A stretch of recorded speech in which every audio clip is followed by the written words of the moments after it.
Section 3.2, champ électrique d'une coquille sphérique chargée. Jusqu'à maintenant, dans le chapitre 3, on a vu la situation où la charge était répartie uniformément sur une tige rectiligne. Puis, quand vous avez rencontré le problème numéro 3, vous avez vu là un exemple où la charge était répartie uniformément sur une tige courbe. Problème numéro 4, vous avez la charge qui est répartie uniformément sur une surface. La surface est plane, c'est celle d'un disque. Alors maintenant, ce qu'on voudrait, c'est que la charge soit répartie uniformément sur une surface qui est courbe. On parle d'une surface qui est celle d'une coquille sphérique. Alors, quand on parle de coquille sphérique, on parle d'une sphère qui est vide à l'intérieur. En fait, on pourrait parler d'un objet plein, d'une sphère qui est pleine. Si par exemple la sphère est en métal et qu'on sait qu'elle est chargée, on sait de toute façon que la charge excédentaire va se retrouver sur la surface parce que les charges veulent être le plus loin possible les unes des autres, sont libres de se déplacer, donc vont se répartir uniformément sur la surface. La façon de résoudre un problème comme ça, trouver le champ que ça produit, une telle distribution de charge, ce sera pas une intégrale. Faire ça avec une intégrale, c'est assez difficile.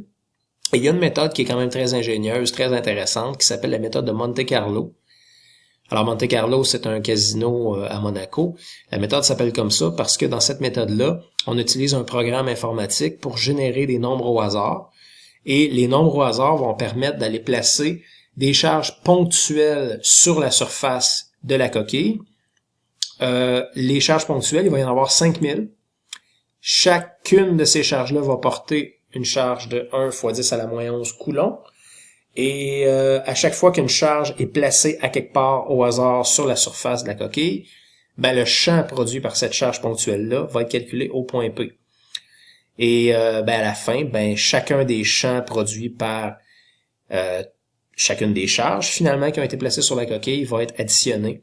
Et ça va nous donner le champ résultant total au point P. Alors, c'est pas sans rappeler ce qu'on avait fait au début du chapitre 3 dans le fichier Excel.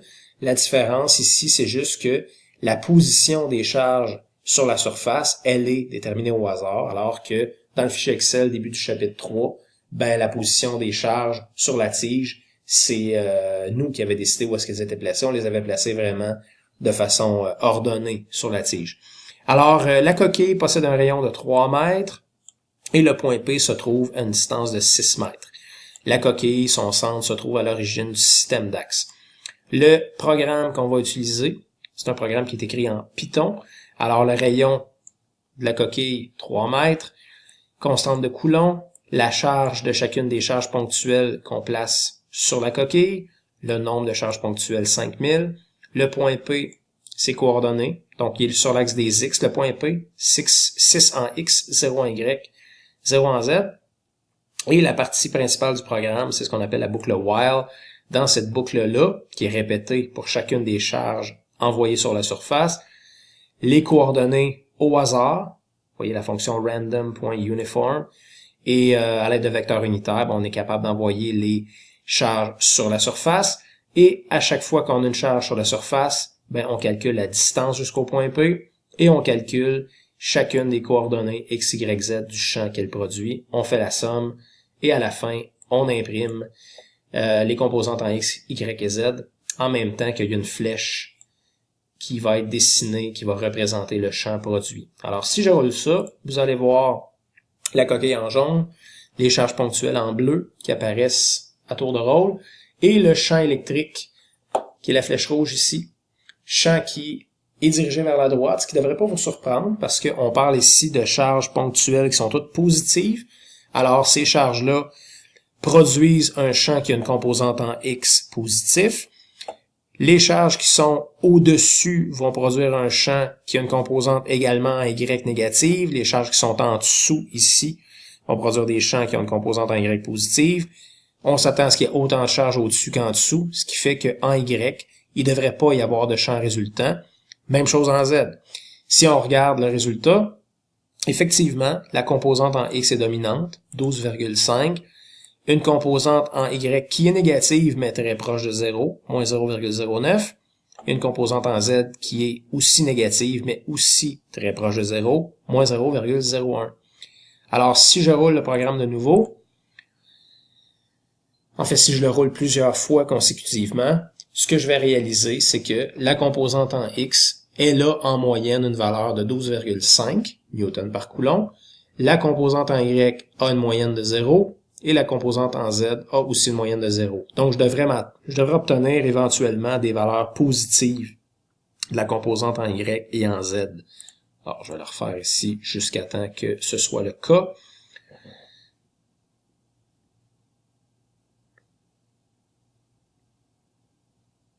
Alors, vous avez peut-être remarqué que les coordonnées s'affichent avant même que les points apparaissent ici.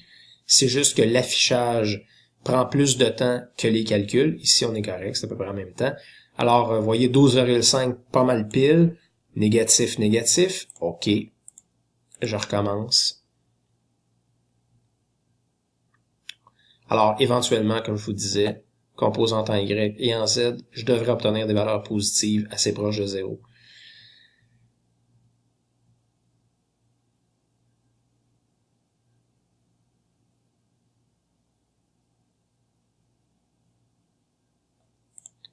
Ça fait exprès. Le hasard n'est pas de mon côté.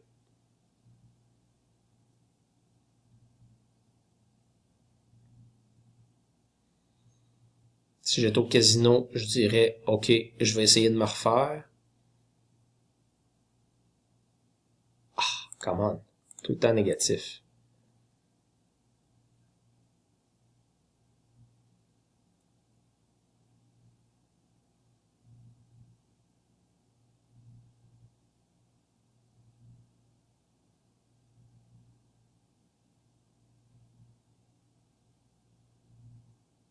Ah, j'ai une valeur en Z qui est positive. Petit dernier coup.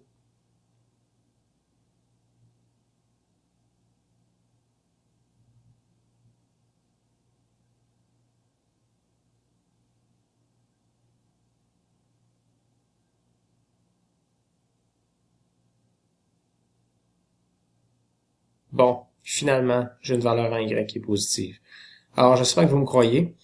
Mais la conclusion qu'on tire de ça, alors, c'est que le champ électrique produit par la coquille au point P, ce point P-là, à une distance de 6 mètres de l'origine, composante en X 12,5, composante en Y 0, composante en Z 0.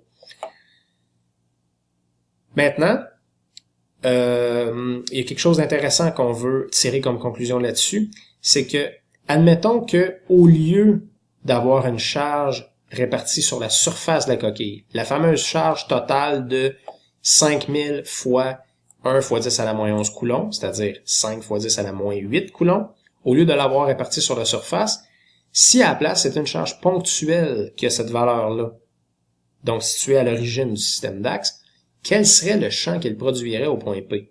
Alors, pour faire le calcul, on utilise la loi de Coulomb. K, 5000 charges fois 1 fois 10 à la moins 11, notre fameux 5 fois 10 à la moins 8 coulombs. La distance entre la charge ponctuelle qui est à l'origine et le point P, 6 mètres au carré. A, 12,5 newtons par coulomb. Même chose qu'ici. Conclusion, le champ électrique à l'extérieur d'une coquille sphérique portant une charge uniforme Q, c'est le même que le champ que produirait une charge ponctuelle Q située en son centre. Donc la coquille produit un champ à l'extérieur comme si toute sa charge était ponctuelle et en son centre. Ça, c'est une information dont vous aurez besoin pour faire le problème numéro 5. Dans le problème numéro 5, la charge, on va imaginer qu'elle est répartie uniformément dans un volume sphérique. Alors, en imaginant que votre volume sphérique est constitué de plein de coquilles sphériques concentriques, cette info-là va vous dire que chacune de ces coquilles-là produit à l'extérieur d'elle un champ comme si toute sa charge était au milieu. Alors, information très importante, ce que vous avez ici. Pour finir, on pourra aller voir qu'est-ce qu'on a comme champ électrique produit par la coquille à l'intérieur de la coquille. Alors, le point P, au lieu de le prendre à l'extérieur, je vais le prendre à l'intérieur. Donc, les coordonnées que je donne au point P, je peux prendre n'importe quoi. Mettons que je prends 1, moins 0,6 et en Z, je vais prendre par exemple 0,3. Donc, je suis bel et bien à l'intérieur de ma coquille qui est un rayon de 3. Je roule le programme. Il y a quelque chose que j'ai pas changé dans mon programme, c'est l'endroit où j'affiche la flèche. La raison pour laquelle j'ai pas demandé d'afficher la flèche à l'endroit où je place le point P, c'est que le point P est à l'intérieur de la coquille, donc je verrai pas la flèche à ce moment-là. Alors, une chose est claire, la flèche est pas mal plus courte que ce qu'on avait tantôt. Ses coordonnées le confirment. Assez proche de 0 en X, moins 0,59 en Y, 0,86 en Z. Bon, je suis pas prêt à dire qu'on a 3 valeurs qui sont très proches de 0 encore, mais ce que je peux vous annoncer, c'est que en moyenne, c'est à ça qu'on s'attend. En moyenne, on s'attend à ce que composante en X est comme moyenne 0, composante en Y est comme moyenne 0, composante en Z est comme moyenne 0. Alors, je m'attendrais peut-être à ici une valeur en Z, par exemple, négative, c'est bien ça, qui vient contrebalancer en partie ma valeur qui était assez positive quand même, tantôt. Valeur positive en Y, tantôt j'avais négatif. Et valeur positive en Z, tantôt j'avais négatif. Alors, si je vous disais que si je répète ça plusieurs fois, je vais obtenir des valeurs qui vont être assez proches de 0 en X, en Y et en Z, je crois que vous pourriez me croire. Donc, à la question C, que pouvez-vous conclure en ce qui concerne le champ à l'intérieur de la coquille? On dirait le champ électrique est nul en tout point à l'intérieur d'une coquille sphérique uniformément chargée. Donc, la coquille, à l'intérieur d'elle-même, produit pas de champ.